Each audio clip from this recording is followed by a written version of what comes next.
Eh, Assalamualaikum warahmatullahi wabarakatuh. Selamat malam, Bapak Ibu psikolog. Oke, sebelumnya saya ucapkan terima kasih banyak untuk Bapak Ibu yang telah antusias untuk berpartisipasi dalam program Psikolog Mitra Vexter dan juga telah meluangkan waktu di malam hari ini gitu untuk kita berkumpul dan apa ya, menyimak gitu ya, gambaran terkait bagaimana program Psikolog Mitra Vexter ini. Seperti itu. Perkenalkan sebelumnya, nama saya Dwi Ayu. Saya dari tim Product and Learning Engagement Specialist dari Vexter. Di sini saya ditemani oleh rekan saya, ada Kak Susan Octaviana, selaku dari tim Product and Learning Engagement Specialist juga. Kemudian di sini ada Chris dari tim Business Analyst, kemudian ada Regina dari tim legal, seperti itu. Baik, eh, tanpa berlama-lama, saya akan jelaskan terkait bagaimana sih program Psikolog Mitra Vexter ini, seperti itu. Mungkin untuk Kasusan boleh dibantu untuk share screen.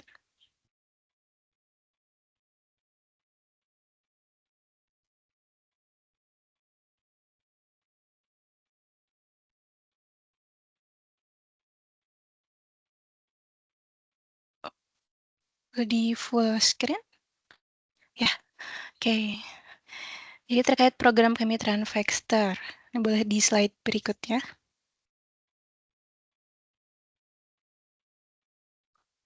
Oke, program Mitra Vexter ini merupakan program baru gitu ya dari Vexter, eee, yang itu merupakan program terkait kemitraan profesional gitu ya, yang dirancang untuk merekrut, mengembangkan, dan mengolah psikolog sebagai mitra kerja Vexter, dalam hal penyusunan laporan asesmen, serta pelaksanaan tindak lanjut intervensi berbasis hasil asesmen.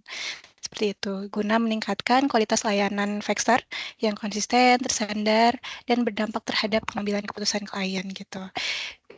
Di sini tujuannya dengan adanya program kemitraan ini, Vexter berharap bisa semakin memperluas gitu ya cakupan jasanya karena kita memiliki sumber daya yang lebih banyak gitu dari Bapak Ibu sekalian. Kemudian kita juga bisa tetap menjaga bahkan meningkatkan mutu dan kualitas layanan Vexter gitu karena seluruh hasil pengolahan datanya gitu ya, proses asesmennya melibatkan psikolog-psikolog gitu yang memang sudah kami kelola atau kami latih gitu dalam hal penguasaan alat ukur Vexter, seperti itu. Karena memang tidak dapat dipungkiri gitu ya, untuk alat ukur Vexter ini merupakan alat ukur yang baru mungkin dari sebagian Bapak dan Ibu gitu, karena kita kan biasanya belajar di perkuliahan itu alat ukur yang lama gitu ya, sehingga perlu eee, pendalaman lebih lanjut terkait bagaimana alat ukur Vexter gitu. Nah, untuk program ini kami terbagi menjadi dua, gitu, dua bentuk kemitraan. Pertama adalah psikolog mitra Vexter, dan kedua adalah biro mitra Vexter gitu. Nah, untuk psikolog mitra Vexter ini adalah psikolog-psikolog yang dari praktik pribadi gitu ya, atau bekerja secara independen yang akan menjadi mitra kerja Vexter. Sedangkan untuk biro mitra Vexter itu berisi dari biro-biro gitu ya, biro-biro psikologi yang terdaftar dan nanti akan berasosiasi atau bekerjasama dengan Vexter. Nah, untuk Bapak Ibu sekalian ini tergolongnya ke psikolog mitra Vexter. Nanti apa saja ruang lingkup yang dalam bentuk ruang lingkup dalam proses kemitraan ini gitu ya akan Bapak Ibu kerjakan. Pertama dalam pembuatan laporan hasil pemeriksaan psikologi seperti itu. Jadi nanti ketika misalkan ada klien yang masuk kepada Vexter gitu ya, melakukan tes atau asesmen dan memerlukan laporan deskripsi, nah nanti kami akan minta bantuan gitu pada Bapak Ibu sekalian untuk membuatkan laporan tersebut gitu. Yang kedua ada wawancara. Kadang ada beberapa case khusus yang memang dalam proses asesmennya membutuhkan wawancara gitu, di samping dengan pengetesan alat ukur psikologi saja gitu.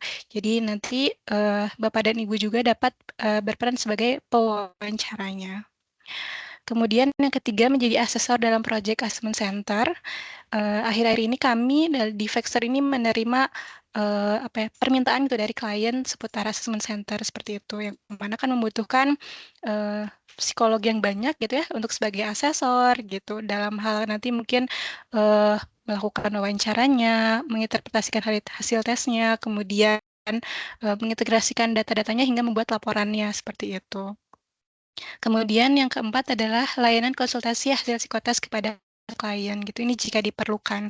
Kadang ada beberapa klien yang memang ingin dibacakan atau dijelaskan secara langsung gitu ya oleh psikolog pembuat laporannya terkait bagaimana hasil tesnya atau hasil asesmen yang telah ia lakukan. Seperti itu. Oke, slide berikutnya.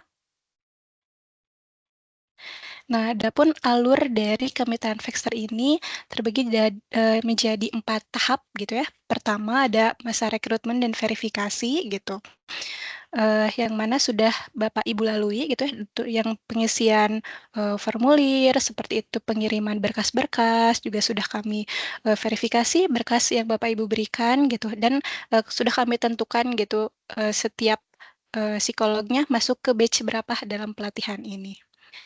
Nah, kemudian tahap kedua adalah orientasi dan kesepakatan, yaitu tahap yang saat ini sedang kita jalani. Gitu. Yang pertama touch base meeting, gitu ya, penjelasan terkait program ini seperti apa, end-to-end skema kerja Mitra Baxter-nya seperti apa. Nanti akan dijelaskan juga seputar dokumen PKS atau perjanjian kerjasama. Kemudian ada penjelasan terkait skema pelatihan dan evaluasi yang akan Bapak Ibu jalani, seperti itu. Dan akan kami beri waktu juga untuk Bapak Ibu memahami isi nanti kontraknya atau perjanjian kerjasama seperti apa dan menandatangani PKS tersebut gitu untuk kemudian dikirimkan kembali kepada kami. Nanti setelah proses itu selesai, kita akan lanjut ke tahap berikutnya, yaitu tahap pelatihan dan evaluasi. Pelatihan di sini sifatnya self learning gitu ya, belajar secara mandiri gitu. Jadi nanti kami akan buatkan Google Classroom gitu ya, kemudian Bapak Ibu masuk ke sana, nanti sudah terdapat blok-blok untuk pembelajarannya gitu, misalkan blok kognitif gitu, blok minat, sikap kerja, kesehatan, yang berisi di dalamnya ada materi alat ukur gitu, kemudian ada form evaluasi gitu ya, atau studi kasus yang nanti akan Bapak Ibu kerjakan seperti itu. Nah, untuk penjelasan lebih lengkapnya nanti akan dijelaskan oleh kasusan gitu di akhir, seperti itu. Nah, nanti dari hasil pembelajaran tersebut, pengisian evaluasi gitu ya, nanti akan kami kelompokkan gitu ya, kira-kira mana saja yang psikolog yang sudah ready gitu ya, sudah siap dalam artian sudah menguasai alat ukur Baxter gitu ya, dari yang sudah dipelajari, kemudian yang pada akhirnya siap untuk nanti kami berikan project-project seperti itu. Nanti kalau misalkan ada Bapak Ibu yang ternyata pada alat ukur tertentu masih ada yang kurang dipahami atau ada yang perlu dipelajari kembali gitu sehingga misalkan masuk kategorinya need improvement atau not ready. Nah, nanti akan dilakukan misalnya pembelajaran kembali pada area-area yang memang perlu dipelajari kembali seperti itu. Nah, nanti setelah misalkan bagi Bapak Ibu yang sudah dalam kategori ready gitu ya, akan masuk ke tahap berikutnya, yaitu penugasan dan quality control. Nanti kami akan berikan penugasan pertama gitu ya, project, mungkin itu pembuatan laporan misalkan. Kemudian nanti akan coba kami supervisi kembali gitu ya, kami lihat kembali terkait kualitas laporannya untuk bagaimana penulisan laporan seperti itu. Saya yakin Bapak Ibu sudah banyak pengalamannya gitu ya, sudah sangat handal dalam membuat laporan deskripsi gitu. Hanya saja kan memang karena mungkin bagi beberapa orang atau sebagian besar dari Bapak Ibu belum pernah gitu ya menginterpretasikan alat ukur Baxter. Jadi pada bagian itunya sih yang kami periksa kembali gitu, ketepatan dalam menginterpretasikan alat ukurnya seperti itu. Nanti akan dievaluasi secara berkelanjutan gitu ya. Kalau misalkan ternyata Bapak Ibu sudah oke nih gitu ya, sudah sesuai dalam menginterpretasikannya, nanti akan diberikan penugasan lanjutan seperti itu. Oke, untuk selanjutnya mungkin Kak Susan. Nah, karena yang daftar di PMF ini sangat banyak gitu ya, sekitar 150 dan kami rasa kami tidak bisa memprosesnya dalam satu waktu secara bersamaan. Akhirnya kami membaginya ke dalam 3 batch gitu. Nah, penentuan batch-nya itu berdasarkan pertama kelengkapan berkasnya gitu ya, dalam hal ijazah, SIPP-nya aktif gitu. Kemudian, untuk batch pertama ini kami utamakan dulu yang sudah ada pengalaman assessment center-nya gitu, karena lebih ke kebutuhan kami saat ini itu butuh, psikolog-psikolog yang memang sudah ada pengalaman di assessment center, maka kami dahulukan dulu untuk yang batch pertama, seperti itu. Nah, selain itu juga, pernah mempelajari alat ukur Vector gitu ya, kemudian, pernah memiliki pengalaman menggunakan alat ukur Vector gitu, minimal 2 kali itu dalam, konteks industri ataupun pendidikan, atau misalkan pernah ada pengalaman nulis deskripsi dari alat ukur Vector gitu. Dan juga kami, cek juga gitu ya dari hasil penulisan deskripsinya yang minimal hanya 1 sampai 2 revisi minor lah gitu ya, pada struktur atau redaksi gitu dari penilaian kami, seperti itu. Nah, nanti untuk, Bapak Ibu yang misalkan belum pernah punya pengalaman assessment center atau belum pernah mempelajari alat ukur Vector sama sekali, nanti kami akan tempatkan di batch kedua atau di batch ketiga, seperti itu. Nah, untuk, batch pertama ini akan dilaksanakan pada bulan, Mei, bulan April sampai bulan Mei gitu atau akhir awal Juni gitu ya, mungkin lebih tepatnya akan disampaikan oleh Kasusan seperti itu. Nanti di batch 2-nya sekitar bulan Juli mungkin gitu, dan batch 2, batch 3 akan secara bersamaan gitu ya. Batch 2 akan di sekitar bulan Juli gitu, batch 3-nya Juli sampai Agustus misalkan seperti itu. Oke, selanjutnya, mhm. Nah, dalam proses kemitraan ini gitu ya, agar kita, saling melindungi kedua pihak gitu ya, baik kita, Vexter gitu maupun, psikolog gitu selaku mitra, maka, ada perjanjian kerjasama gitu ya atau kontrak yang, mungkin dapat Bapak Ibu, simak gitu ya, terkait bagaimana saja ketentuan-ketentuan dalam proses kemitraan ini, seperti itu. Oke, nanti untuk penjelasan terkait kontrak akan dijelaskan oleh, Mbak Regina selaku dari legal. Oke, untuk Mbak Regina saya persilahkan. Oke, baik. Terima kasih Mbak Dwi. Saya izin share screen ya.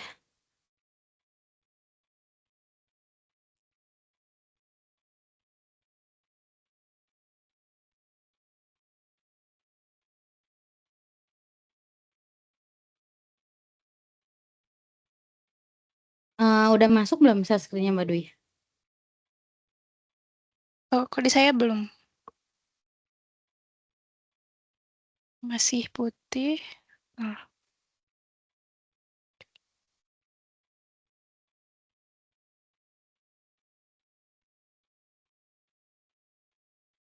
nah sudah ada.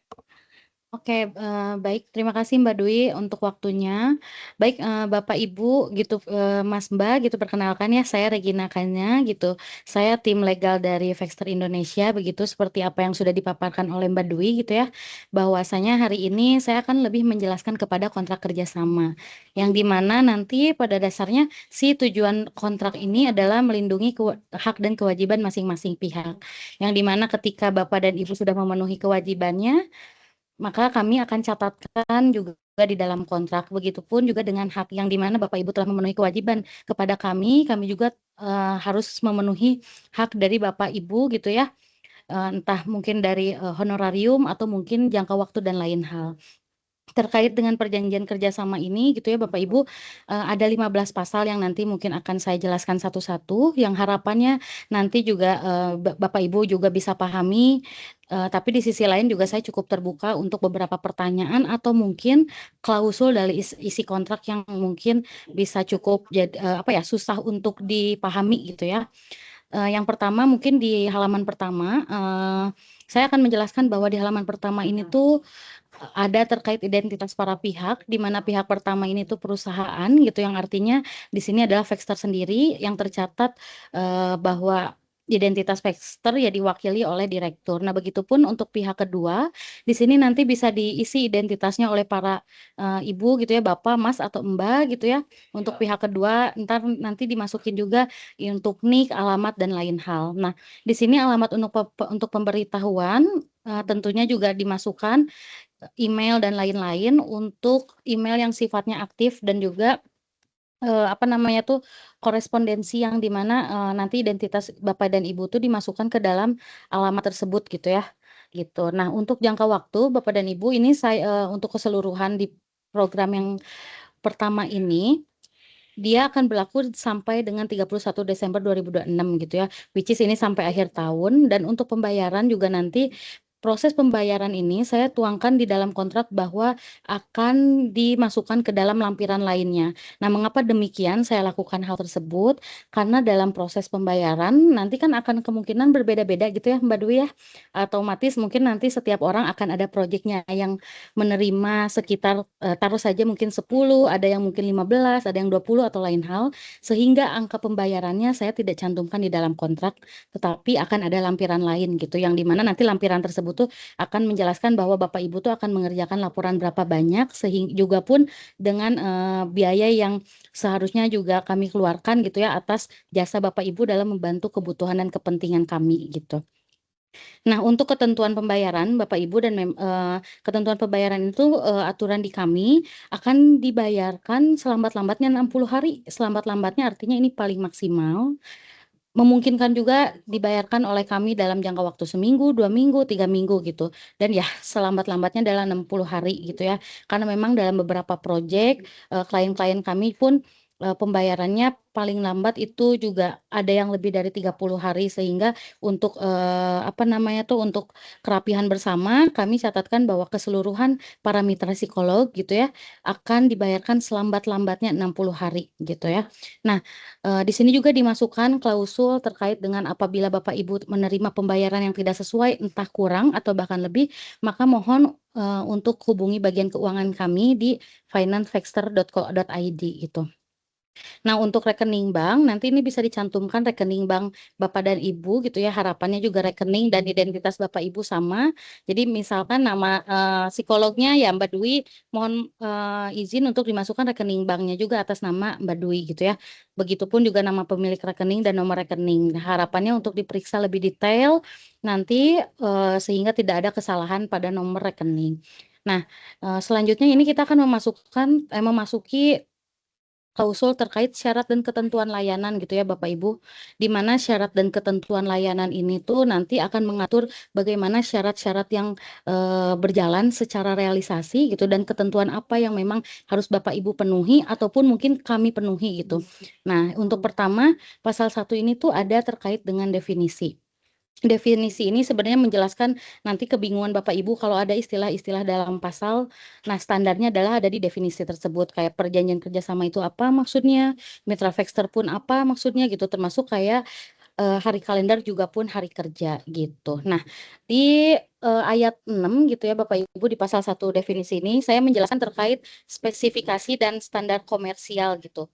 Nah, apa sih spesifikasi dan standar komersial ini gitu ya? Spesifikasi dan standar komersial ini tuh seluruh ketentuan, kriteria, parameter atau pedoman yang ditetapkan pihak pertama. Berarti dalam hal ini yang ditetapkan oleh Baxter gitu ya, terkait pelaksanaan pekerjaannya, namun tidak terbatas. Artinya salah satunya adalah aspek kualitasnya, metode pelaksanaan, waktu penyelesaian gitu ya, atau yang sering disebut sebagai SLA dan output yang diharapkan. Gitu ya, diharapkan. Nah, jadi spesifikasi dan standar komersial ini tuh kami sebut secara general, tetapi nanti dijelaskan di definisinya sendiri. Nah, untuk Mbak pasal Rere, 2, ya, Mbak Rere, punten, boleh ya. di-zoom sedikit, ininya, Oh, mungkin boleh, boleh, kontraknya? boleh. Ya, Boleh, boleh. Oke. ya, ya, Oke, terima udah kasih. aman, Mbak Susan? Oke. Ya, aman. Oke, nah ini memasuki pasal 2 gitu ya Bapak dan Ibu. Ini masuk ke maksud dan tujuan. Sebenarnya maksud dan tujuan ini seperti yang saya jelaskan di awal bahwa tujuan dari kontrak ini tuh pada dasarnya untuk mengikat kewajiban dan hak para pihak gitu ya, merekam kesepakatannya serta harapannya menyelaraskan kesepahaman masing-masing pihak entah dari Bapak Ibu sebagai psikolog gitu ya dan juga kami dari sisi perusahaan gitu ya. Nah, untuk tujuannya sendiri ini tuh memang balik lagi harapannya mengikat kesepakatan masing-masing pihak gitu ya. Nah, untuk di pasal 3 gitu Bapak Ibu ini memasuki ruang lingkup pekerjaan, yang di mana ini yang mungkin nanti akan Bapak Ibu laksanakan gitu secara realisasinya ya. Yang pertama, ruang lingkup pekerjaan sebagai psikolog mitra ini tuh adalah berkewajiban terlibat aktif di dalam seluruh rangkaian pelatihan penggunaan alat ukur, seperti yang tadi dijelaskan oleh Mbak Dwi gitu ya. Dengan cara apa? Ya mempelajari seluruh materi yang diberikannya dan juga mengerjakan seluruh evaluasi pembelajaran ya sesuai dengan tenggat waktu yang diberikan oleh kami gitu. Nah, yang kedua, Bapak Ibu, ini kewajiban dari psikolog mitra ini sendiri ialah melaksanakan proses asesmen psikologis gitu ya, yang diselenggarakan oleh kami, entah dalam melakukan wawancara atau metode asesmen lain di luar psikotes gitu, dan juga melakukan pengolahan data dari seluruh rangkaian asesmen, termasuk juga melakukan interpretasi dari alat ukurnya sendiri, yang kembali lagi harus sesuai dengan standar yang kami tetapkan. Standar yang kami tetapkan ya sesuai tadi yang saya sebut bahwa, terkait dengan spesifikasi komersialnya gitu ya. Jadi yang dimohonkan oleh kami A, mungkin harapannya Bapak Ibu juga bisa menyelesaikan laporan tersebut tuh ya A gitu Bapak Ibu. Selanjutnya ini di ayat ketiga, penulisan laporan psikologi atau pelaksanaan tindak lanjut intervensi.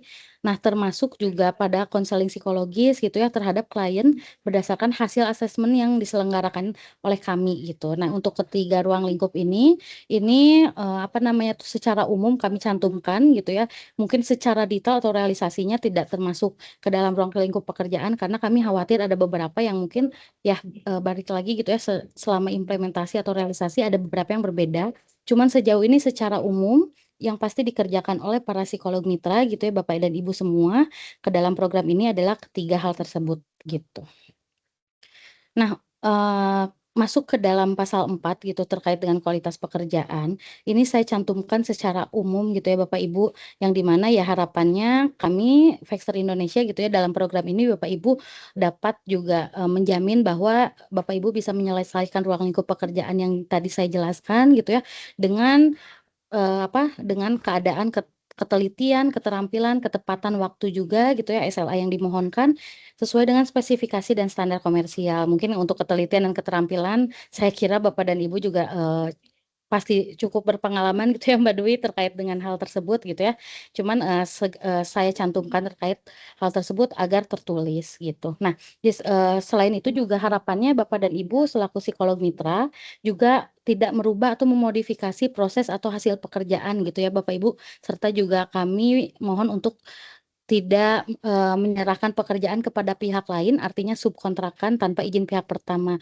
Mungkin saya contohkan, saya, Mbak Dwi juga ditugaskan sebagai psikolog mitra pada proyek A, harapannya, eee, laporan-laporan tersebut ya dikerjakannya oleh Mbak Dwi, tidak dilimpahkan kepada orang lain yang memang tidak diizinkan atau mungkin tidak tercatat oleh kami, gitu.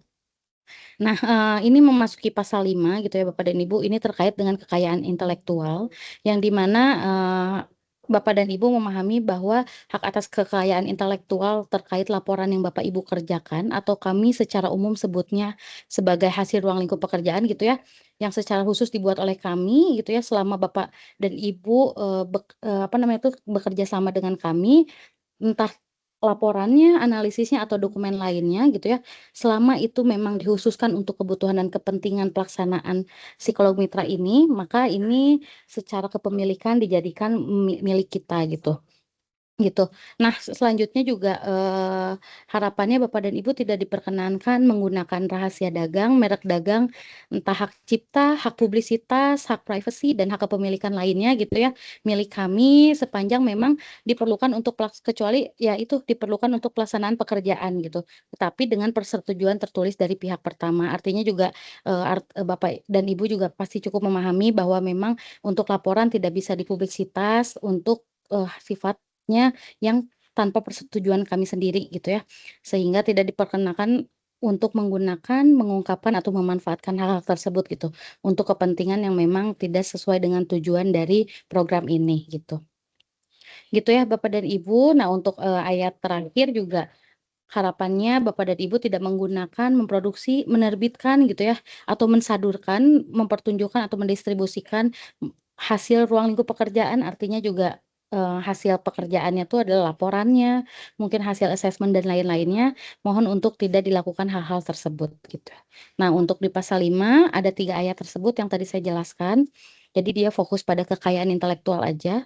Selanjutnya saya akan menjelaskan terkait pasal 6 gitu ya, komitmen, di mana ya komitmen di sini karena kami bekerja sama gitu ya Bapak dan Ibu, membantu kebutuhan dan kepentingan kami, kami juga apa namanya, memberikan kepercayaan kepada Bapak dan Ibu sehingga harapannya, tidak ada hal-hal yang tidak diinginkan gitu ya dalam proses kerjasamanya, entah dalam berupa kerusakan nama baik masing-masing pihak gitu ya yang perlu kami jaga, sehingga ya Baxter juga harus menjaga nama baik Bapak dan Ibu gitu ya, untuk proses psikolog ini gitu, gitu. Dan untuk juga komunikasi dan perikatan langsung dengan klien, nah Bapak dan Ibu tidak diperkenankan baik secara langsung maupun tidak langsung untuk menawarkan atau memberikan layanan yang sejenis gitu ya, kepada klien yang diperoleh melalui pihak pertama atau melalui kami 2 tahun setelah berakhirnya jangka waktu kerjasama. Artinya, misalkan ada project A, maka Bapak dan Ibu tidak, menghubungi pihak A atau PIC-nya A langsung gitu ya, yang di mana PIC A tersebut tuh memang Bapak Ibu kenali dan dapat dibuktikan bahwa Bapak Ibu ini tuh mendapatkan, apa namanya, hubungan langsung tersebut tanpa proses dari kami gitu, kecuali memang kalau prosesnya dari kami tidak memberikan, apa ya, batas waktu gitu ya untuk hal tersebut gitu, gitu. Jadi tidak boleh ada komunikasi langsung kepada klien kami, sampai dengan 2 tahun berakhirnya jangka waktu tersebut, gitu. Nah, untuk pasal 7 ini sebenarnya peninjauan yang di mana ya mungkin saya sebut juga sebagai bentuk evaluasi gitu, yang di mana kami juga berhak untuk melakukan peninjauan gitu atau review ya atas setiap tahapan pelaksanaan pekerjaan gitu yang dilakukan oleh Bapak dan Ibu selaku psikolog mitra gitu ya. Dan juga, dalam proses peninjauan tersebut nanti kita akan, melakukan evaluasi terhadap kesesuaian spesifikasi dan standar komersilnya. Tidak terbatas bagaimana kuantitas yang dimohonkan, juga pun kualitas pekerjaan. Artinya apakah, kuantitas tuh ketika kami memohonkan 10 laporan gitu ya, apakah memang Bapak dan Ibu memenuhi 10 laporan tersebut sesuai dengan SLA atau tidak, juga pun apabila memenuhi 10 laporan tersebut, apakah secara kualitas pekerjaan sudah sesuai dengan apa yang dimohonkan oleh pihak Baxter atau tidak gitu. Nah, dalam, hasil peninjauan tersebut ditemukan ketidaksesuaian spesifikasi dan standar komersil gitu ya, atau adanya kegagalan memenuhi ketepatan waktu, misalkan SLA yang harusnya dikerjakan selesai tanggal 20, tapi Bapak dan Ibu mengerjakan tanggal 21 gitu ya, maka hal tersebut dapat menjadi dasar evaluasi pengakhiran perjanjian, kerjasama ini gitu ya, secara sepihak gitu. Gitu ya Mbak Dwi. Nah untuk pasal 8 ini sebenarnya Bapak dan Ibu ini umum aja terkait kerahasiaan, yang di mana kerahasiaan itu artinya segala keterangan atau data yang kami berikan kepada Bapak dan Ibu gitu ya, itu harus bersifat rahasia dan dianggap sebagai informasi rahasia, gitu ya. Ini tuh memang ditentukan, kenapa saya di dalam klausulnya disebutkan bahwa pihak penerima informasi, juga pun pihak pengungkap informasi, karena kami tidak mengetahui dalam proses kerjasamanya apakah Bapak dan Ibu yang memberikan informasinya atau mungkin Baxter juga yang memberikan informasinya. Artinya secara umum keduanya memungkinkan menjadi penerima dan juga pengungkap informasi. Jadi dalam klausul ini saya tidak menyebutkan secara spesifik apakah pihak pertama yang menjadi penerimanya atau mungkin pihak kedua yang sebagai pengungkap atau sebaliknya. Cuman secara umum, si kerahasiaan ini adalah, bentuk penjagaan informasi rahasia dari Baxter juga pun dari Bapak dan Ibu gitu ya. Kecuali informasi rahasia tersebut memang telah diketahui sebelumnya oleh tanpa adanya kewajiban kerahasiaan ini gitu ya, artinya juga Bapak dan Ibu mengetahui informasi tersebut tuh sebelum ada perjanjian ini gitu ya, atau mungkin dikembangkan independen oleh Bapak dan Ibu sendiri gitu, informasi tersebut tuh memang yang sifatnya misalkan analisa A gitu ya, itu tuh memang dikembangkan oleh Bapak Ibu sendiri gitu ya. Dan juga memang diperoleh dari pihak ketiga, artinya misalkan rekan Bapak Ibu, tetapi yang selama tidak berkaitan dengan kebutuhan dan kepentingan program tersebut gitu. Dan juga di sisi lain yang memang pada dasarnya diketahui secara publik gitu ya, karena yang diketahui secara publik tidak akan pernah dianggap sebagai informasi rahasia gitu ya Bapak dan Ibu. Gitu.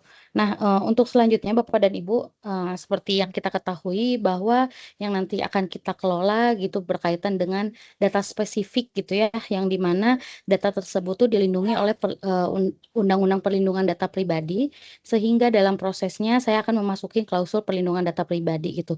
Di mana, kepada Bapak dan Ibu juga mohon untuk memperhatikan, juga pun untuk, apa namanya tuh, untuk memperhatikan otoritas dari perlindungan data tersebut karena nanti kita akan mengelola data-data yang di mana data tersebut diperoleh berkaitan dengan data spesifik setiap, orang gitu, yang disebut sebagai subjek data. Nah, ini pun sebenarnya diatur secara umum di Undang-Undang Nomor 27 gitu ya, tentang perlindungan data ini, maka akan saya tuangkan secara singkat di kontrak tersebut gitu ya. Saya rasa juga ini umum biasanya ketika ada proses, kerjasama yang berkaitan dengan data gitu ya. Nah, untuk, ini Bapak dan Ibu, ini pasal 10 pemutusan kerjasama. Nah, di pemutusan kerjasama ini tuh, kontrak ini tuh akan berakhir dengan sendirinya ke dalam 2 hal. Yang pertama ketika jangka waktu perjanjiannya berakhir dan juga tidak diperpanjang oleh para pihak, itu ya. Yang kedua dalam kondisi insolvent, likuidasi, pilot, dan lain hal. Nah, ini sebenarnya memungkinkan terjadi lebih kepada perusahaan kami sendiri gitu ya. Karena mungkin Bapak dan Ibu, untuk di program psikolog mitra Baxter ini tuh independen, sehingga tidak akan, mungkin masuk ke dalam kondisi insolvent dan lain-lain tuh, gitu Bapak dan Ibu. Nah, selanjutnya di ayat kedua, di sini saya sebutkan bahwa salah satu pihak berhak mengakhiri perjanjian gitu ya. Artinya Bapak dan Ibu juga berhak mengakhiri perjanjian dengan cara mengirimkan surat pemberitahuan lebih dulu itu ya, secara tertulis dengan jangka waktu 7 hari kalender sebelum perjanjiannya diakhiri gitu ya. Tetapi dalam hal pertama ketika adanya kejadian force majeure gitu yang nanti nanti akan saya jelaskan ke dalam klausul terpisah. Yang kedua, ketika salah satu pihak tidak lagi memiliki atau tidak memenuhi syarat untuk memperoleh atau memperpanjang izin praktik, persetujuan atau izin-izin yang memang seharusnya dikeluarkan oleh institusi pemerintah atau organisasi profesi sendiri gitu ya. Gitu. Jadi memang ketika ada beberapa proses izin yang mungkin berkendala dan lain-lain gitu ya Mbak Dewi, meskipun saya secara realisasi untuk izin praktek psikolog belum mengetahui secara luas, cuman sejauh ini saya masukkan secara umum bahwa apabila ada beberapa syarat untuk memperoleh atau memperpanjang izin praktik gitu ya, yang memang terkendala, mohon Bapak dan Ibu informasikan kepada kami gitu ya, baik bisa melalui Mbak Dwi atau juga Mbak Susan gitu ya, karena hal ini juga akan jadi dasar evaluasi kami gitu. Nah, balik lagi tadi 2 ayat yang saya jelaskan, ada satu ayat mengesampingkan ketentuan yang tadi saya jelaskan itu ayat 1 atau ayat 2, yang di mana kami gitu ya berhak sewaktu-waktu mengakhiri perjanjian atau mengakhiri kerjasama, mitra tersebut apabila memang tadi yang saya jelaskan ada ditemukannya tuh hasil evaluasi, Bapak dan Ibu tuh menunjukkan prestasi, artinya prestasi di sini tuh adalah hasil kerjaan gitu ya, hasil ruang lingkup kerjanya dianggap tidak sesuai dengan harapan kami gitu atau kami sebut sebagai spesifikasi dan standar komersial gitu. Tetapi nanti dalam realisasinya kami akan memberitahukan secara tertulis gitu ya, dan juga dalam realisasinya kami akan memberikan evaluasi gitu ya Kak Dwi, mana aja yang sebenarnya harus dilakukan perbaikan. Jadi tidak semerta-merta dilakukan, apa namanya tuh, dilakukan, apa ya, dilakukan pemutusan gitu ya Kak Dwi ya. Jadi nanti ketika ada beberapa yang tidak sesuai dari kami juga cukup terbuka ya, untuk menginformasikan apa saja yang kiranya harus diperbaiki gitu. Nah, ini pasal 11 Bapak Ibu terkait force majeure. Sebenarnya force majeure ini cukup panjang. Mengapa demikian? Karena force majeure ini tuh terjadi secara umum aja yang di mana memang saya akan jelaskan bahwa force majeure ini tuh terkait seluruh peristiwa yang terjadi di luar kemampuan masing-masing pihak gitu ya. Entah apa namanya, di luar kemampuan masing-masing para Bapak Ibu gitu selaku psikolog ataupun dari kami. Saya contohkan seperti, gempa bumi gitu ya, halilintar dan lain-lain gitu yang sehingga dalam proses pengerjaan laporannya itu cukup jadi terkendala. Nah, dalam proses tersebut Bapak dan Ibu secara realisasinya mohon diinformasikan gitu ya, sehingga kami akan apa ya, akan memberikan kesempatan atau mungkin dalam hal ini akan memaklumi gitu ya, ketika terjadinya hal tersebut atau adanya keterlambatan SLA gitu, gitu. Nah, ini terkait dengan force majeure sendiri. Nah, untuk, ini di pasal 12 Bapak dan Ibu ketentuan umum, yang dimana di sini Bapak dan Ibu selaku psikolog mitra ya, mohon untuk hak dan kewajiban dalam perjanjian ini tuh memang tidak boleh dialihkan, yang didelegasikan dengan cara lain yang memang tanpa persetujuan dari kami. Artinya yang tadi saya jelaskan bahwa memang tidak boleh ketika kami memberikan pekerjaan laporan gitu ke Bapak dan Ibu selaku mitra kami, dan Bapak Ibu diberikan pekerjaan tersebut kepada pihak lain. Namun untuk tidak dilakukan hal-hal tersebut. Nah, selanjutnya untuk ayat 2 hubungan antar para pihak, yang dimana si program psikolog mitra Fexter ini tidak menunjuk Bapak dan Ibu atau mungkin salah satu pihak untuk menjadi agen lainnya atau mungkin menciptakan hubungan kerja karyawan usaha patungan atau yang sifatnya hubungan serupa antar para pihak gitu ya. Jadi ini memang purely menjadi hubungan kerja sama mitra begitu. Nah, untuk di ayat ketiga ini akan menjelaskan terkait dengan ketidakabsahan sebagian, di mana dalam ketidakabsahan sebagian ini itu nanti apabila terdapat dari perjanjian yang tidak berlaku, batal atau tidak sah gitu ya, dan tidak dapat dilaksanakan, maka hal tersebut tidak mempengaruhi atau mengakibatkan perjanjian yang lain gitu. Misalkan kalau taruh saja di pasal 14 tidak berlaku, maka pasal 1, 2, 3, 4, 5 dan seterusnya ya berlaku gitu. Nah, untuk ke ayat keempat, terkait dengan keberlangsungan perjanjian, yang dimana berakhir atau diakhirinya perjanjian ini tidak akan mempengaruhi hak atau kewajiban para pihak yang timbul, baik sebelum pengakhiran atau diakhiri perjanjian. Artinya gini, kalau misalkan seumpamanya Bapak dan kami memutus kerja, bukan memutus kerjasama ya, mungkin akan berakhir kerjasamanya dengan Bapak dan Ibu gitu ya, tetapi Bapak dan Ibu sudah mengerjakan 20 laporan, maka ya kami perlu memenuhi biaya jasa Bapak Ibu selaku psikolog yang telah membantu kami gitu ya, meskipun perjanjiannya berakhir karena memang pekerjaan tersebut sudah apa namanya, sudah dipenuhi oleh Bapak dan Ibu. Gitu. Nah, untuk lampiran-lampirannya gitu ya Bapak dan Ibu, ini ada lampiran lain yang di mana adendum. Adendum ini tuh terjadi ketika ada perubahan perjanjian yang saya jelaskan ini gitu ya. Maka akan dituangkan ke dalam adendum dan juga nanti Bapak dan Ibu akan mendapatkan lampiran surat perintah kerja. Artinya surat perintah kerja ini tuh yang tadi saya sebut akan menjelaskan terkait berapa banyak laporan yang akan Bapak dan Ibu kerjakan, juga pun juga dengan biaya perlaporannya dan juga biaya jasa yang kiranya nanti akan kami penuhi gitu ya, atas bentuk jasa Bapak dan Ibu membantu kebutuhan kepentingan kami. Nah, nanti Bapak dan Ibu di dalam lampiran tersebut, dalam proses pencairannya kami tuh menerapkan sistem payment eligibility gitu yang di mana dalam standar pembayaran kami perlu memenuhi berita acara serah terima dulu. Misalkan Kak Dwi dalam SPK-nya merintahkan kasusan gitu ya untuk mengerjakan 20 laporan. Nanti dalam proses atau dalam realisasinya perlu diperiksa 20 laporan tersebut tuh apakah sesuai tenggat waktunya, artinya secara kuantitas juga sudah sesuai, apakah 20 laporan yang diterima, dan secara kualitas juga apakah sudah sesuai dengan spesifikasi atau standar komersial gitu ya. Nah, ketika keseluruhan dari laporan yang Bapak Ibu kerjakan atau pelaksanaan pekerjaan tersebut tuh sudah sesuai yang kami mohonkan, maka di dalam berita acara serah terima itu kami akan melakukan penandatanganan bahwa apa yang dikerjakan oleh Bapak dan Ibu sudah diterima dengan baik oleh kami. Nah, itu akan menjadi dasar apa namanya pembayaran atas bentuk Bapak dan Ibu memberikan kebutuhan dan kepentingan kami gitu. Nah, adapun juga dalam BAS tersebut memungkinkan ketika kami memberikan pekerjaan gitu ya 20 laporan kepada Kadwi misalkan ya, tetapi memang yang kami terima atau yang sesuai dengan standar kami adalah 2 laporan tersebut. Aturan dari kami adalah menggunakan 18 laporan dan tidak menggunakan 2 laporan tersebut, dan yang akan dipenuhi pembayarannya adalah 18 laporannya.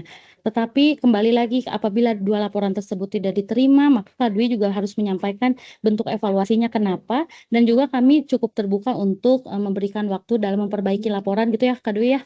Nah, jadi kami apa ya cukup terbuka ketika ada beberapa laporan yang tidak sesuai spesifikasi gitu ya realisasinya dipersilakan untuk nanti diperbaiki, dan juga nanti Kak Dwi dan Kak Susan akan membantu apa saja yang kiranya harusnya sesuai dengan yang kami harapkan gitu sehingga tidak kebingungan satu sama lain gitu ya. Nah, ini sebenarnya pasal terakhir gitu di pasal 14, 15. Kalau pasal 14 ini tuh pada umumnya di mana terkait dengan penyelesaian perselisihan gitu ya. Kami tetapkan bahwa kontrak yang kami kerjakan gitu ya, kontrak yang kami apa namanya tuh, kerjasama yang kami naungi gitu ya dengan Bapak dan Ibu sesuai dengan hukum dan peraturan perundang-undangan yang berlaku, entah tadi yang saya jelaskan sesuai dengan Undang-Undang Nomor 27 di mana kami masing-masing pihak harus melindungi data pribadi dari para klien gitu pun dengan kerahasiaan-kerahasiaannya gitu ya. Dan di sisi lain juga ketika ada beberapa hal yang mungkin tidak sesuai penafsirannya gitu ya atau tidak selaras gitu pemahamannya, maka akan diselesaikan secara musyawarah gitu ya selambat-lambatnya 30 hari kalender. Nah, dan ini juga, pasal terakhir untuk penutup gitu ya, nanti di sini, untuk proses pengiriman kontrak biasanya kami bisa kirimkan secara online gitu ya, Mbak Dwi ya. Jadi nanti kami fasilitasi secara online melalui, Makari yang nanti akan masuk ke email Bapak dan Ibu gitu ya. Sejauh ini kalau dari saya, untuk kontrak psikolog ini tuh akan tercantum selama 15 pasal gitu Bapak dan Ibu, dan juga pun, kami cukup terbuka apabila ada beberapa feedback atau mungkin secara penjelasan saya kurang sederhana menjelaskannya gitu ya. Nanti silakan bisa ditanyakan gitu ke Kak Dwi, Kak Susan, nanti biasanya akan diteruskan ke saya dan saya akan bantu jelaskan. Atau bahkan mungkin Bapak dan Ibu ingin, secara eksplisit gitu penjelasannya tuh kurang paham dan lain hal, kami cukup terbuka terkait dengan hal itu. Dan juga nanti dalam proses realisasinya, kontraknya akan diberikan kepada Bapak dan Ibu dan, kami mempersilahkan Bapak dan Ibu untuk mengkaji lebih dulu gitu isi kontraknya, atau ada kebingungan ya balik lagi untuk ditanyakan, dipastikan silahkan gitu. Kami terbuka untuk hal tersebut karena memang, proses program tersebut ini tuh kami menguntungkan para pihak gitu ya, artinya, kami sangat diuntungkan dibantu oleh Bapak dan Ibu gitu ya, atas kebutuhan kepentingan kami gitu ya Mbak Dwi, Kak Susan gitu. Sehingga ya kami cukup terbuka apabila ada yang membingungkan untuk Bapak dan Ibu gitu ya. Kalau untuk saya penjelasan terkait dengan kontrak, cukup demikian gitu ya. Mungkin ada yang ditanyakan, sekarang atau nanti Kak Dwi? Ya mungkin ada ya dari Bapak Ibu yang ingin ditanyakan? Oke, dari Bapak Eri Vidianto, silakan Bapak. Oke, Mbak mau tanya, tadi kan menyimak penjelasannya itu kan pertama yang mau saya tanya adalah kalau dari kalau nggak salah paham ya, nggak saya salah memahaminya kan akan ada batch ya untuk apa namanya proses penugasan psikolognya itu gitu. Nah tadi kan ada kriterianya untuk batch pertama adalah yang kriterianya seperti apa gitu kan. Nah terkait dengan kontrak ini, apakah kontrak ini nantinya harus diisi oleh keseluruhan yang hadir di sini gitu, atau adalah yang mengisi adalah yang kemudian nanti akan ditugaskan untuk di batch pertama dulu gitu, itu yang pertama. Terus yang kedua, seandainya memang ini perlu diisi oleh seluruh psikolog gitu, mungkin kalau boleh saran, itu kan di bagian awal tuh tadi ada kayak data dan sebagainya kosong ya. Kalau boleh mungkin dituliskan kayak macam draftnya gitu, misalnya nama fulana atau apa, karena kan redaksionalnya biar seragam dan lebih rapi aja sih gitu. Itu usulan untuk yang kedua. Terus yang ketiga, terkait dengan tadi kan saya dengar ada proses BAST ya. Jadi kalau sudah penyelesaian laporan, terus kemudian ada proses BAST-nya. Nah, BAST itu dilakukan oleh psikolog atau oleh koordinator pekerjaannya gitu. Karena biasanya nih kalau saya ikut pekerjaan kan biasanya ada koordinatornya ya, di mana kemudian dia akan mengkoordinir si psikolog-psikolog asosiat ini, yang kemudian nanti dia akan memantau apakah si psikolognya ini sudah memenuhi apa kewajiban laporannya atau belum gitu kan. Kan dia yang tahu gitu kan. Sehingga kemudian apakah BAST itu nanti istilahnya kan ini kan berkaitan dengan mekanisme pembayaran dan sebagainya ya. Jadi dari kalau saya tangkap nih dari penjelasannya Mbak tadi kan nanti dari bagian legal akan ada BAST, terus BAST itu yang akan diteruskan ke bagian keuangan yang akan kemudian diteruskan untuk pembayaran gitu. Nah, nanti apakah yang menyerahkan BAST-nya itu adalah si koordinator bahwa memang misalnya saya sudah menyelesaikan keseluruhan jumlah laporannya sekian gitu. Atau masing-masing psikolog gitu yang kemudian nanti harus bikin BAST gitu. Mungkin 3 hal itu yang mau saya tanyakan. Terima kasih. Oke, mungkin, untuk yang pertama bisa dijawab sama Mbak Dwi ya. Silakan Mbak. Ya, Baik, terima kasih Pak Eri Widianto atas pertanyaannya terkait dengan pengisian kontrak begitu. Jadi karena kita dibagi kepada 3 batch begitu ya, jadi kita akan distribusi kepada peserta yang masuk ke dalam batch pertama terlebih dahulu gitu, gitu ya, supaya apa bisa terlaksana terlebih dahulu gitu ya untuk yang batch pertama, nanti yang batch kedua akan menyusul begitu. Kenapa disampaikan sekarang? Ini sebagai penjelasan supaya Bapak Ibu semuanya memahami bahwa ketika Bapak Ibu semuanya bermitra dengan Fexter akan ada akan ada legalitasnya seperti itu, gitu. Kemudian untuk yang kedua dan ketiga mungkin terkait dengan masukan terhadap dokumen kerjasamanya barangkali nanti dibantu sama Mbak Regina begitu. Jika ada hal lain yang berkaitan, sebenarnya Bapak Ibu akan dikelolanya karena akan dikelolanya itu oleh kami begitu ya, oleh saya dan Dwi begitu. Jadi misalnya nanti kalau ada hal-hal yang memang bisa kita pooling dalam satu tempat begitu, sehingga misalnya Bapak Ibu tinggal mengisi data beberapa banyak penyelesaian laporan yang telah dilakukan, kemudian BAST-nya bisa kita bikin template dan itu bisa terisi secara otomatis, itu akan jauh lebih baik seperti itu. Mungkin gitu, Pak Eri. Tambahannya silakan sama Mbak Regina. Oke, terima kasih Pak Eri Widianto atas feedback-nya gitu ya. Saya sepakat untuk penyampaian kedua dari Pak Eri yang dimana nanti saya akan bantu fasilitasi dalam proses pengisian identitas gitu ya agar seragam.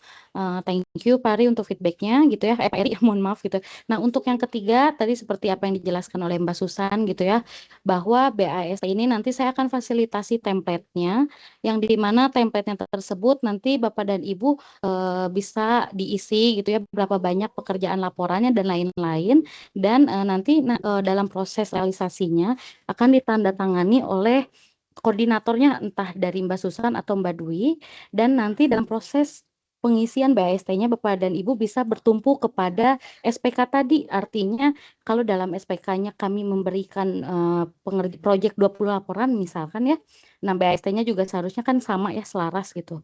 Nanti Bapak dan Ibu silakan isi, untuk BAST-nya nanti kami fasilitasi gitu ya, agar selaras semuanya. Nanti kami akan tanda tangani dan hal tersebut tuh akan menjadi dasar dalam proses pembayaran atau pemenuhan biaya tersebut gitu untuk memastikan bahwa oh yang ditugaskan tuh sudah sesuai dan yang diterima oleh kami juga sudah sesuai gitu. Terjawab tidak Pak Eri? Gitu. Cukup. Terima kasih. Baik, sama-sama. Mungkin ada pertanyaan yang lain? Oke, mungkin dari Bapak Ibu yang lain, apakah ada pertanyaan seputar kontrak?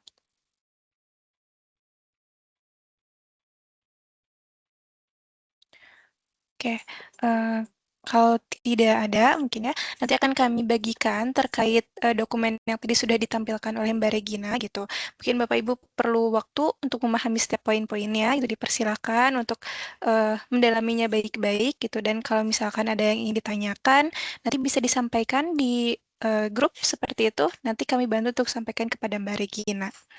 Seperti itu. Untuk penjelasan kontrak demikian. Terima kasih banyak Mbak Regina untuk penjelasannya. Untuk selanjutnya kita akan masuk ke penjelasan terkait pelatihan ya, seperti itu. Baik, dilanjutkan oleh Mbak Susan. Saya izin berarti ya Mbak Susan, Mbak Dwi. Terima kasih Bapak Yap. Ibu semuanya. Ya, thank you Mbak Rere. Baik, Bapak Ibu semuanya, saya izin lanjutkan begitu ya. Terkait dengan aktivitas apa saja yang akan kita lakukan begitu ya di dalam proses kemitraan ini gitu. Tadi seperti yang sudah disampaikan oleh Mbak Dwi gitu ya terkait dengan partnership journey Mitra Fexter, Bapak Ibu sudah melewati fase rekrutmen dan verifikasi dan saat ini ada di fase orientasi dan kesepakatan. Terkait dengan dokumen PKS sudah disampaikan juga, kemudian sekarang saya akan masuk ke skema pelatihan dan evaluasi gitu ya. Jadi Bapak Ibu semuanya, dari hasil pendaftaran Bapak Ibu semuanya begitu ya, saya menyadari bahwa ada beberapa Bapak Ibu yang memang sudah pernah pakai alat ukurnya Vexter begitu. Ada juga yang sudah menjadi kliennya kami begitu. Tetapi ada juga sebagian besar yang belum pernah mencoba, belum pernah melihat, belum pernah membaca, belum pernah mengadministrasikan atau memakai, dan juga belum pernah melakukan interpretasi terhadap alat ukurnya Vexter begitu. Perlu saya informasikan bahwa alat ukurnya Vexter ini ada 14 gitu ya, tersebar dari kognitif, sikap kerja, kepribadian, minat, strategi belajar, dan kesehatan mental, yang mana setiap alat ukur ini secara pemakaian begitu ya oleh klien-klien kami ini dipakai dalam jumlah yang beragam begitu. Nah, untuk pada akhirnya kami meminta bantuan begitu kepada Bapak Ibu untuk membantu kami dalam membuat laporan interpretasi begitu ya, atau juga melakukan proyek-proyek lainnya. Kami ingin memfasilitasi Bapak Ibu semua dalam proses mempelajari alat ukurnya Vexter begitu. Jadi, saya akan memberikan skema pelatihan alat ukur dan bagaimana nantinya proses evaluasi yang akan dilakukan gitu. Secara umum ini adalah sebuah proses belajar alat ukur seperti biasanya, begitu ya Bapak Ibu, dan evaluasinya juga bukan seperti saat kita kuliah, begitu ya, karena saat ini kita posisinya adalah sebagai mitra gitu. Jadi saya memahami bahwa Bapak Ibu ada yang jauh lebih senior gitu ya, banyak sekali pengalamannya begitu Kak, sehingga di sini kita sama-sama membuka ruang untuk saling belajar begitu. Bapak Ibu belajar tentang alat ukurnya Vexter begitu, kami juga belajar untuk melihat pola dari pekerjaan Bapak Ibu semua, dan juga kami belajar dari pengalamannya Bapak Ibu dalam memproses setiap proyek begitu. Nah, jadi ini timeline untuk batch 1 mungkin ya, yang akan saya sampaikan terlebih dahulu gitu. Jadi nanti akan ada kegiatannya, akan kita mulai dari proses pelatihan, yang mana materinya akan kami susun per blok begitu ya. Ada blok kognitif dan blok sikap kerja, ini disatukan begitu. Kemudian ada blok kepribadian, kemudian ada blok minat, gaya belajar, dan kesehatan mental. Nah, kenapa beberapa blok ada yang kami satukan begitu ya? Karena sesuai dengan talent pool yang sudah kami sampaikan di awal, untuk di batch 1 ini adalah Bapak Ibu yang mungkin secara pengalaman sudah lebih familiar begitu ya dengan alat ukurnya Vexter, sehingga proses belajarnya bisa jadi tidak terlalu berat gitu ya dalam tanda kutip gitu, sehingga ada yang sudah familiar sehingga belajarnya bisa lebih cepat begitu. Sehingga kami menyatukan beberapa blok gitu. Kenapa blok kognitif dan sikap kerja? Karena ini yang paling banyak dipakai begitu Bapak Ibu, yang dimensinya paling besar. Begitu juga dengan blok kepribadian. Sementara blok minat, gaya belajar, dan kesehatan mental ini juga banyak dipakai, dan secara load materi begitu ya, load teori juga ini yang terakhir ini yang cenderung lebih ringan segitu. Sehingga bisa dipelajari secara berkesinambungan dan sekaligus gitu. Jadi nanti akan ada proses pelatihan. Ini adalah tanggal-tanggalnya begitu. Kemudian akan diikuti dengan proses evaluasi oleh kami begitu ya. Jadi nanti di dalam setiap blok itu akan ada materinya, kemudian ada kuisnya, ada studi kasusnya per alat ukurnya, dan ada studi kasus untuk integrasi dari masing-masing blok alat ukur gitu. Kemudian nanti di akhir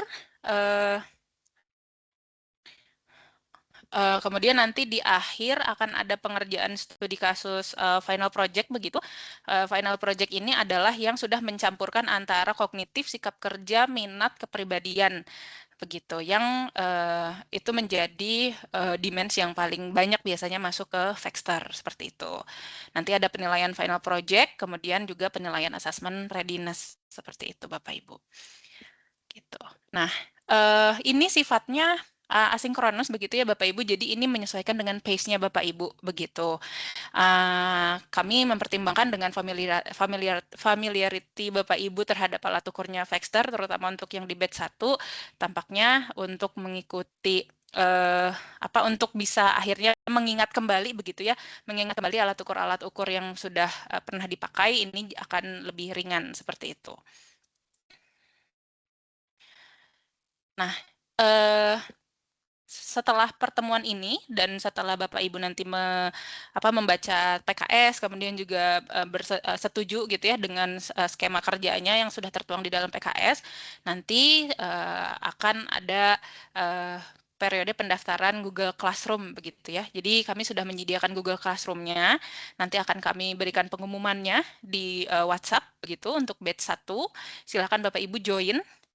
Kenapa kami memilih Google Classroom? Karena Bapak Ibu, saya percaya Bapak Ibu semuanya punya akun Google gitu ya. Itu lebih mudah untuk digunakan dibandingkan dengan aplikasi-aplikasi yang lain, apalagi aplikasi e-learning yang memang harus sign up dulu, kemudian juga harus login dan segala macam gitu. Jadi kami memilih Google Classroom gitu. Nanti materinya akan bersifat asinkronus dan ada 5 blok alat ukur. Kemudian nanti silakan Bapak Ibu untuk membaca setiap instruksi yang ada di dalam setiap blok alat ukur gitu ya. Di masing-masing blok itu sudah ada materinya, ada materi untuk FCAT, ada materi untuk FMAT, INCRIDS dan seterusnya gitu. Kemudian ada kuisnya berupa kuis sumatif begitu ya, evaluasi sumatif setelah hasil belajar. Berkaitan dengan kuis sederhana sebetulnya gitu ya, multiple choice untuk melihat pemahaman secara umum aja tentang alat ukurnya gitu, tentang karakteristik alat ukurnya, teorinya apa, proses interpretasinya seperti apa dan seterusnya gitu. Nah, kami juga menyadari bahwa dan Bapak Ibu juga mungkin menyadari begitu ya bahwa yang namanya penggunaan alat ukur itu sifatnya skill begitu ya, keterampilan bagaimana kita akhirnya bisa membaca skor gitu ya, kemudian membunyikan skor pada manifestasi perilakunya, mengaitkan satu aspek dengan aspek lainnya gitu. Nah, oleh karena itu kami juga menyediakan evaluasi untuk setiap alat ukur. Jadi untuk misalnya untuk blok kognitif itu ada 3 alat ukur, tadi ada FCAT, ada FMAT, ada INCRIDS. Nanti masing-masing Bapak Ibu akan mencoba bagaimana cara menginterpretasi FCAT, alat ukur FCAT saja, bagaimana menginterpretasi FMAT saja, bagaimana menginterpretasi INCRIDS saja. Kemudian nanti baru ada lagi bagaimana cara menginterpretasi dan mengintegrasikan FCAT, FMAT, dan juga INCRIDS. Seperti itu. Karena ketika misalnya nanti kita masuk ke project, yang kita akan hadapi adalah integrasi tadi gitu. Nanti setelah itu akan ada final project gitu ya, yang tadi saya sudah sampaikan, akan ada integrasi alat ukur di setting assessment, ada yang di pendidikan, ada juga yang di PIO gitu, ada yang di industri gitu. Nanti akan ada komponen-komponen penilaiannya. Kemudian nanti setelah itu baru akan ada proses penilaiannya gitu ya, dari knowledge, skill, dan juga dengan attitude-nya selama Bapak Ibu mengikuti proses pembelajaran ini. Kemudian nanti akan ada integrasi nilainya dan akan muncul keputusan akhirnya gitu. Secara penilaian tidak rumit sebenarnya Bapak Ibu dan bukan suatu hal yang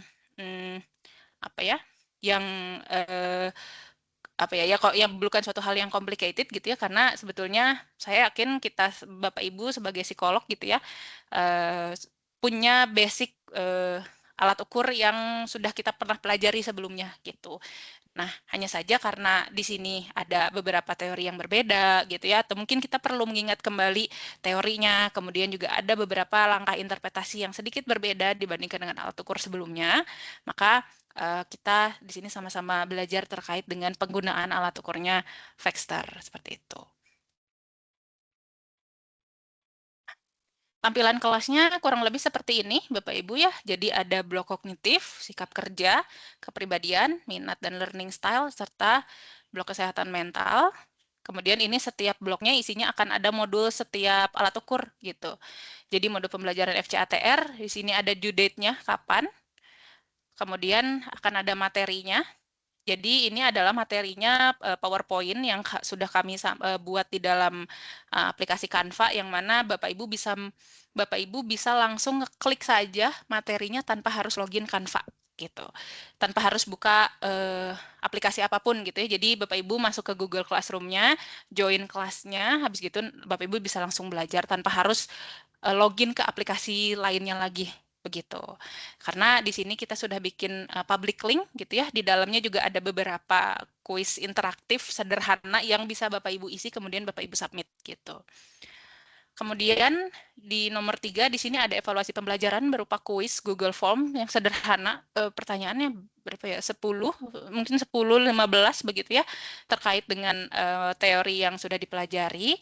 Nah, kemudian baru nanti ada studi kasus kognitifnya gitu. Studi kasus kognitif ini di dalamnya akan ada beberapa tabs gitu. Ada tabs FCAT, ada tabs FMAT, ada tabs INCRIDS, dan ada tabs integrasi ketiga alat ukurnya gitu. Nah, untuk untuk menambah pemahaman juga bagi Bapak Ibu semuanya, barangkali Bapak Ibu ada yang mau eksplor lebih banyak begitu, terutama tentang teorinya, kami juga menyediakan referensi-referensi tambahan yang juga bisa dibaca. Barangkali Bapak Ibu di luar dari proses kemitraan ini ada yang tertarik untuk melakukan riset, ataupun juga ada yang mulai tertarik dengan perkembangan-perkembangan teori terkait dengan pengukuran-pengukuran di sini, kami coba fasilitasi seperti itu. Silakan boleh dimanfaatkan semaksimal mungkin dalam setiap proses belajarnya, Bapak Ibu ya gitu. Referensi bacaan tambahannya kalau dari saya tidak mewajibkan Bapak Ibu untuk membaca gitu ya, tapi jika diperlukan silakan boleh dimanfaatkan gitu, karena secara teori, secara struktur dan keperluan-keperluan lainnya yang dapat memfasilitasi pemahaman Bapak Ibu terkait dengan alat ukurnya sudah kami sampaikan di dalam materi PowerPoint-nya seperti itu. Nah, untuk evaluasinya, jadi kalau dari Vexter sendiri kami telah membuat sebuah panduan gitu ya, namanya buku kompetensi pengguna alat ukur milik Vexter, yang mana Bapak Ibu semuanya sebagai psikolog itu disebut sebagai kelompok pengguna handal. Artinya Bapak Ibu bukan hanya memahami tentang karakteristik alat ukurnya, bukan hanya teorinya, tapi Bapak Ibu bisa sampai ke menginterpretasikan dan menurunkan pada saran yang relevan, atau bahkan jika memang diperlukan dan memang maksudnya diperlukan oleh klien kami misalnya seperti itu, Bapak Ibu bisa melanjutkan penggunaan alat ukur ini tuh menjadi rencana-rencana intervensi yang memang dapat disampaikan kepada klien gitu. Kompetensi yang setidaknya perlu capai itu sebenarnya tentang pengetahuan alat ukur ini umum begitu ya, tentang alat ukur ini gambaran umumnya seperti apa, karakteristiknya gimana, mengukur apa, properti psikometrinya gimana, kemudian digunakan untuk mendeskripsikan apa misalnya gitu, terus juga dasar teorinya apa dan aspek apa saja yang terukur di dalam alat ukurnya gitu. Kemudian kompetensi berikutnya adalah tentang interpretasi, gitu ya. Bagaimana langkah-langkah interpretasi yang perlu dilakukan, kemudian skor mana yang tinggi dan mana yang rendah, kemudian memaknakan skor tersebut. Nah, kompetensi yang berikutnya adalah penggunaan alat ukur pada konteks assessment, gitu. Jadi karena assessment itu kita menggunakan banyak data begitu ya, kadang ada data tes dan ada non tes juga. Biasanya kami menggunakan riwayat hidup, yang mana itu nantinya juga dapat digunakan, dapat menjadi data sekunder yang akan kita integrasikan di dalam proses penulisan laporan seperti itu. Tentunya saya yakin Bapak Ibu sudah familiar begitu ya dengan proses, dengan alur dengan alur bagaimana ketika kita harus kita harus mempelajari suatu alat ukur seperti itu. Jadi saya yakin Bapak Ibu bisa memenuhi kompetensi ini dengan baik gitu. Nah, untuk komponen penilaiannya kita turunkan menjadi pengetahuan, keterampilan, dan attitude gitu ya, seperti biasanya kita turunkan ke KSA. Berikut adalah hal-hal yang poin-poin yang secara umum sebetulnya kita akan beri skor begitu ya, tentang gambarannya, kemudian bagaimana Bapak Ibu ketepatan Bapak Ibu ketika menentukan skornya, kemudian menguraikan menjadi manifestasi perilaku dan seterusnya. Kemudian terkait dengan bagaimana attitude gitu ya, terkait proses penyelesaiannya seperti apa, kemudian juga bagaimana tools-tools yang biasanya juga digunakan sebagai alat bantu dalam menyelesaikan laporan begitu dan seterusnya. Terkait dengan ini ada yang menarik sebetulnya terkait dengan penggunaan AI begitu ya Bapak Ibu. Kita tidak bisa menghindari bahwa AI itu menjadi satu tools yang banyak sekali dipakai gitu ya, bahkan mahasiswa dan segala macamnya itu juga mulai merambah begitu ya, mengerjakan skripsi menggunakan AI misalnya seperti itu. Kalau dari Vexter sebetulnya kita tidak membatasi Bapak Ibu untuk menggunakan AI sebagai alat bantu dalam mencari informasi gitu ya. Tetapi untuk akhirnya menulis deskripsi, kemudian juga mengintegrasikan informasi satu dengan lainnya, sampai akhirnya keluar kesimpulan dan menurunkan kepada saran dan seterusnya, kami memegang value tidak menggunakan AI seperti itu. Jadi kami sangat menghargai upaya Bapak Ibu psikolog untuk membaca skornya, kemudian mengintegrasikan data ini dan itu sehingga sampai kepada gambaran individu yang komprehensif gitu. Jadi mohon bantuannya Bapak Ibu jika misalnya memang menggunakan AI misalnya dalam proses pengerjaan evaluasinya, misalnya seperti itu, harap disampaikan kepada kami di bagian mana penggunaan AI-nya seperti itu, dan menggunakan AI apa misalnya gitu ya, karena AI banyaknya, ada Gemini, ada GPT, ada lagi AI yang lain begitu. Mohon disampaikan gitu. Tapi kami akan sangat menghargai jika Bapak Ibu berkenan untuk tidak menggunakan AI dalam proses penulisan deskripsi gitu. Karena sayang sekali begitu ya, karena saya dan teman-teman produk di sini sangat memegang value bahwa judgement psikolog itu akan memberikan keunikan yang maksudnya akan memberikan keunikan dalam setiap laporan yang membedakan antara individu satu dengan individu lain. Sementara AI bisa jadi oversimplify atau menggeneralisasi banyak hal begitu. Jadi harapannya seperti itu, Bapak Ibu. Ini saya izin menyampaikan skema pembagian batch pelatihannya. Untuk batch 1 sudah kami sortir, ada 48 peserta psikolog yang periodenya April sampai awal Juni 2026, sekitar 1 bulan begitu. Batch 2-nya nanti akan kami sampaikan lagi, kemudian batch 3-nya juga akan menyusul begitu. Tadi sudah disampaikan begitu ya, bahwa ini dikelompokkan berdasarkan familiaritas terhadap alat ukurnya Vexter dan juga pengalaman menulis laporan menggunakan alat ukur Vexter. Berikut adalah saya izin sampaikan, saya tampilkan nama-namanya begitu ya, silakan boleh dicari nama Bapak Ibu, barangkali ada di batch 1 seperti itu. Begitu, nanti untuk batch 2-nya akan kami susulkan karena baru mulai di Juni, begitu ya Bapak Ibu. Jadi setidaknya di akhir Mei akan kami sampaikan untuk batch 2 dan juga batch 3. Nah, untuk batch 2 dan batch 3 ini akan dilakukan secara bersamaan, tetapi rentang jangka waktunya saja yang berbeda. Gitu. Jadi seperti yang tadi di awal, tabel talent pool, begitu sebenarnya untuk yang batch 2 itu sudah pernah pegang alat ukurnya Vexter tapi belum begitu familiar begitu ya, atau ada yang belum pernah pegang tapi sudah pernah beberapa kali ikut webinarnya Vexter, sehingga ada beberapa pengetahuan yang sudah didapatkan terkait dengan alat ukurnya Vexter, atau pernah trial misalnya seperti atau pernah touch base meeting dengan tim bisnisnya kami misalnya gitu. Nah, itu akan masuk ke batch 2. Sementara untuk teman-teman yang batch 3 itu yang memang baru yang masih perlu kenalan terlebih dahulu begitu dengan Vexter. Vexter itu apa, produknya apa saja, dan belum pernah sama sekali familiar begitu dengan alat ukurnya Vexter. Gitu. Mohon mudah-mudahan bisa diterima Bapak Ibu ya informasinya terkait dengan pembagian batch pelatihan ini. Gitu. Mungkin demikian dulu terkait dengan pelatihan. Barangkali ada yang ingin ditanggapi terlebih dahulu atau yang ditanyakan, silakan boleh disampaikan Bapak Ibu.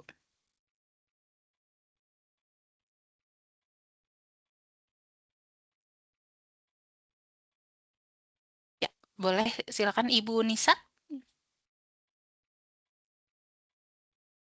Ibu mohon maaf, masih di-mute tampaknya ya? Iya, masih di-mute.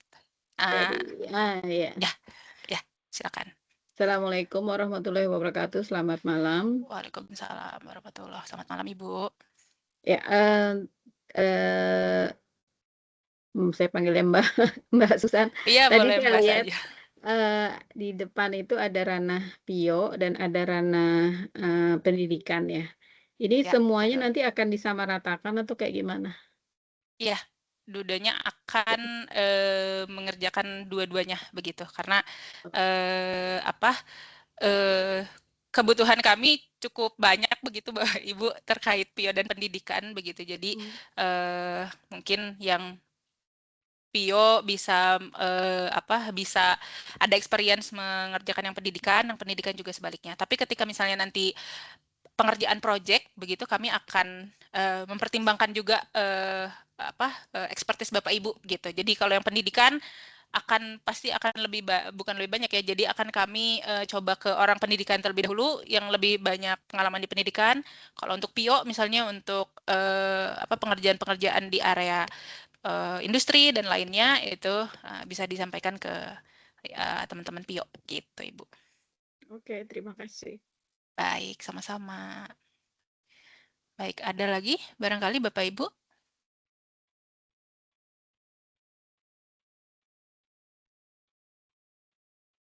Baik. Kalau belum ada, silakan boleh boleh halaman ini boleh di screenshot terlebih dahulu. Takutnya lupa gitu ya Bapak Ibu untuk nama-namanya begitu. Nanti kalau misalnya ada pertanyaan, boleh disampaikan lewat grup, mention saya atau Dwi begitu, supaya nanti kami pooling jawabannya dan akan kami susulkan jawabannya in case belum ada pertanyaan dari Bapak Ibu sekalian di malam ini begitu. Kalaupun misalnya sungkan begitu bertanya di grup, boleh disampaikan melalui Japri entah ke saya ataupun juga ke Mbak Dwi begitu. Harapannya nanti kita akan coba balas satu persatu begitu, Bapak Ibu. Begitu. Terima kasih Bapak Ibu atas perhatiannya. Mungkin akan dilanjut oleh teman saya, oleh Chris begitu.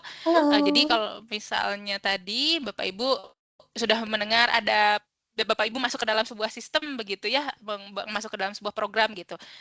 Mungkin selain terkait dengan benefit benefit tadi ya, mungkin juga benefit penambahan pengetahuan, keterampilan penggunaan alat ukur, kemudian juga ada poin-poin SKP yang Bapak Ibu bisa kumpulkan menjadi evaluator gitu, kemudian juga mendapatkan benefit material seperti itu. Ada benefit lain barangkali yang bisa disampaikan sama Chris begitu ya. Silakan. Saya bantu share screen ya, Chris ya. Baik, terima kasih Kak Susan. Halo Bapak Ibu semua, selamat malam. Mungkin pertama kali ketemu saya ya. Tadi sama tim legal dan tim psikolog. Kalau saya perkenalkan, Chris Matilda, saya dari tim bisnis. Mungkin tadi sempat di-mention, saya bisnis analis di Factstar. Cuma memang sekarang sedang bantu Factstar Community juga. Jadi kalau Bapak Ibu ngobrol-ngobrol dengan WA Factstar Community, itu salah satunya dengan saya dan tim saya gitu. Nah, jadi kami aware banget, Bapak Ibu sangat excited dengan program psikolog Mitra Factstar. Mungkin kalau dari segi psikolog gitu ya, benefitnya ada SKP, ada dapat project, mungkin ada honorarium.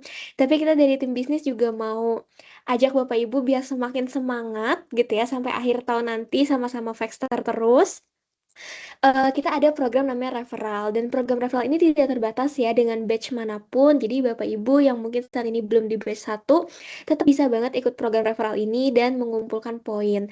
Seperti apa sih programnya? Jadi sebenarnya simpel aja, Bapak dan Ibu diajak untuk membawa referral atau mengajak teman-teman psikolognya yang mungkin belum kenal sama Factstar, belum jadi mitra Factstar seperti Bapak Ibu, untuk daftar yuk program psikolog mitra Factstar gitu. Setiap satu orang yang Bapak Ibu bawa gitu ya, nanti di slide ini ada formnya. Setiap satu orang yang Bapak Ibu bawa untuk mendaftar sebagai psikolog mitra Factstar, itu kami akan hadiahkan 1 poin gitu. Jadi kalau misalnya Bapak Ibu ngajak 10 teman psikolog, ya berarti poinnya 10 gitu. Nah, kenapa sih harus ngumpulin poin? Apa yang bikin seru? Mungkin serunya nanti ya mendekati akhir tahun. Jadi sampai akhir tahun nanti kami dari tim bisnis akan menghitung poin-poin Bapak dan Ibu gitu ya. Kami akan menghitung, oh misalnya Ibu A poinnya udah 30 nih, berarti udah bawa 30 teman psikolog.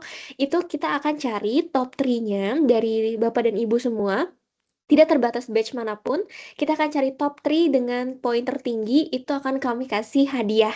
Nah, hadiahnya mungkin sangat beragam Bapak Ibu, tergantung dengan nanti di akhir poinnya seberapa banyak.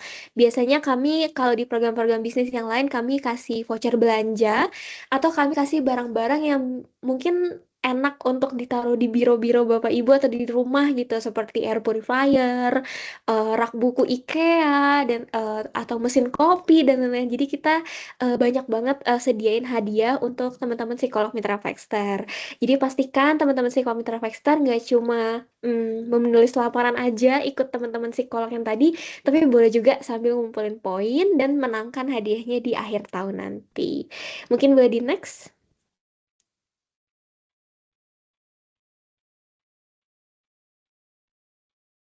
Nah, jadi ayo silakan ajak teman-teman psikolognya daftar dari sekarang di link berikut. Jadi link berikut nanti kalau misalnya Bapak Ibu akses itu adalah sebuah Google Form.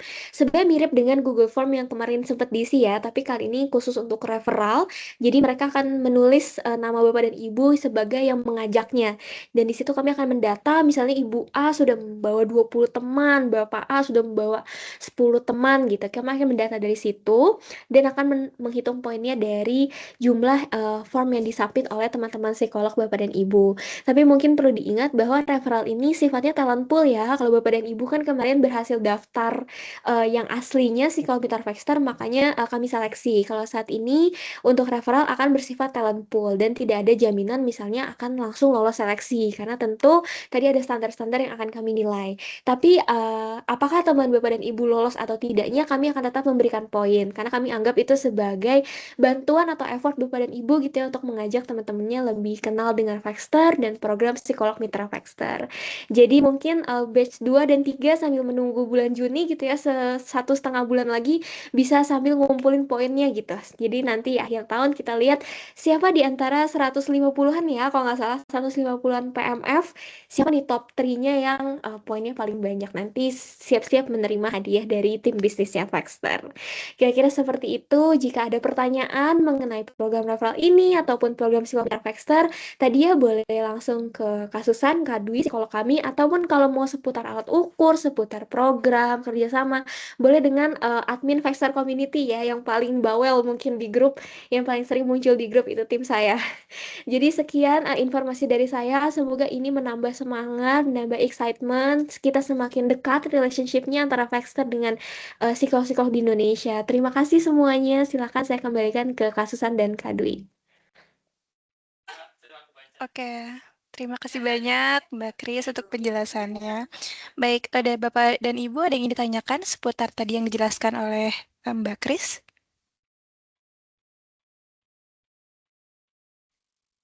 Oke.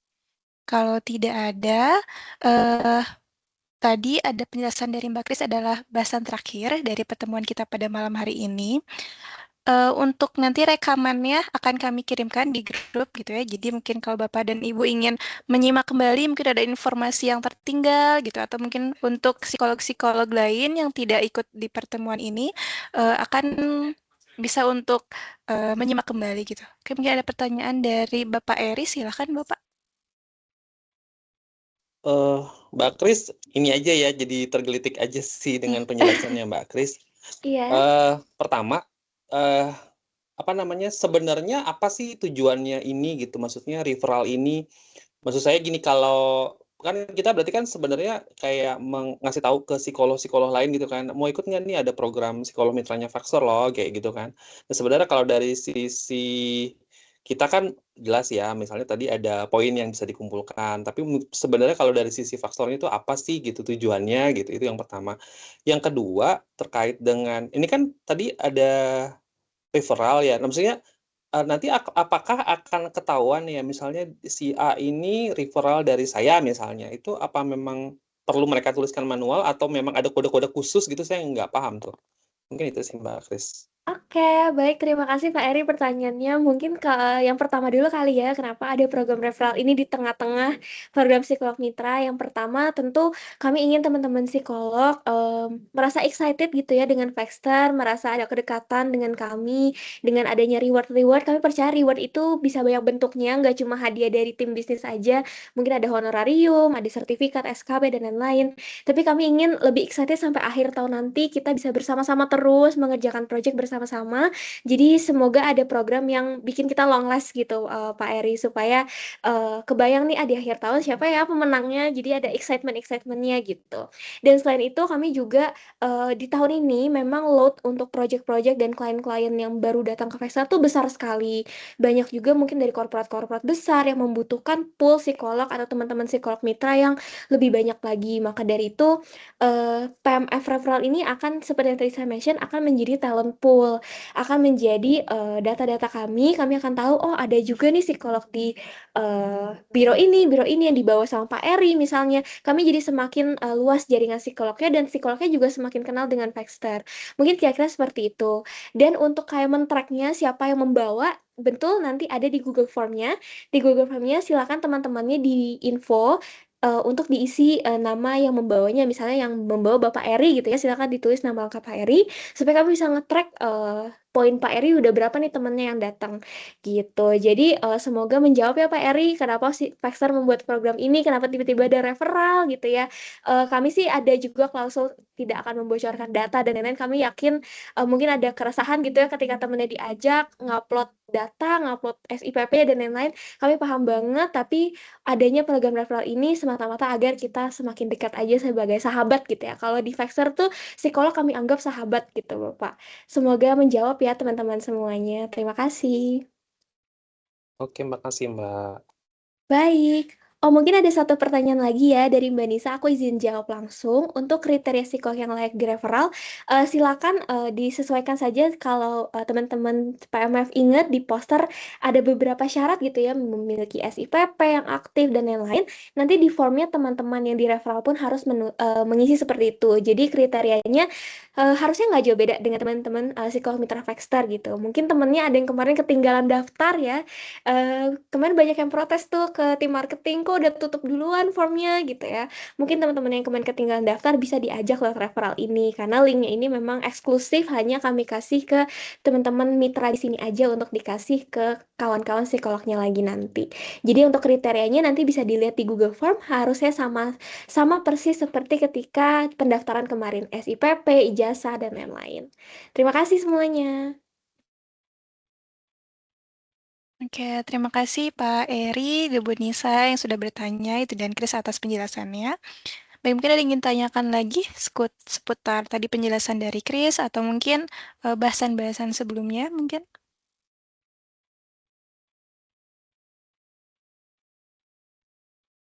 Oke, baik. Jika belum ada, tadi nanti bisa disampaikan di grup seperti itu. Selain kami kirimkan recordingnya, nanti kami kirimkan juga untuk PPT-nya, kemudian untuk berkas kontrak yang perlu ditandatangani oleh Bapak Ibu sekalian, seperti itu. Baik, oke, sebentar. Saya stop sharing terlebih dahulu. Baik. Oke, begitu Bapak dan Ibu, terima kasih banyak atas waktu dan kesediaannya untuk mengikuti pertemuan pada malam hari ini. Semoga informasi yang kami sampaikan dapat dipahami seperti itu. Kami nantikan kerjasama selanjutnya dengan Bapak Ibu sekalian gitu. Dan saya izin tutup untuk pertemuan malam ini. Assalamualaikum warahmatullahi wabarakatuh. Selamat malam Bapak Ibu sekalian.